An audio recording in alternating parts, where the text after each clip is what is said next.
If you take the Beltway in Maryland, your commute home may have been a nightmare. Why? Because the Secret Service closed the Beltway in Maryland for an extended period, twice, so President Obama's motorcade could get to a fundraiser in Potomac. John Townsend of AAA joining us now on the Newsline with this. John, not a ton of time, but a big issue. What's your reaction? Well, I think people admire and respect presidential motorcades, and they are excited when they see them, except at the height of rush hour. And they don't mind presidential motorcades, but this one was for a fundraiser, and that kind of put a different wrinkle in it. The fact of the matter is that motorcades are a way of life in D.C. and on the Beltway, especially with the president flying out of Andrews. But it's not just his motorcade. It can be the vice president's motorcade, and it can be the motorcades of other heads of states. They're such a part of the fabric in Washington, D.C.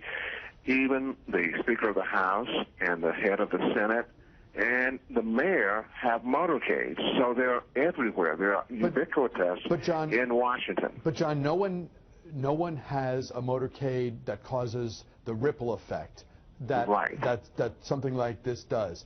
Doesn't it behoove the White House to be more surgical, if you will? I mean, for a fundraiser, this level of impact, and we have under a minute. That's correct, Bruce, and I think that's what is such irritating about this, that it was for a fundraiser and not for the official business of the United States or the President of the United States. And that's why people are so concerned about this.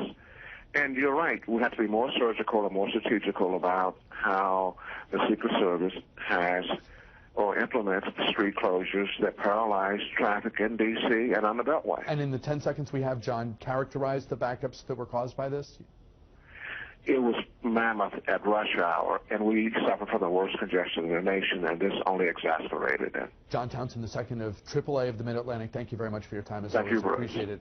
We hope to revisit this issue in the days and weeks that follow. Thank you again, John. We'll step aside, back, though, with more News Talk in a moment.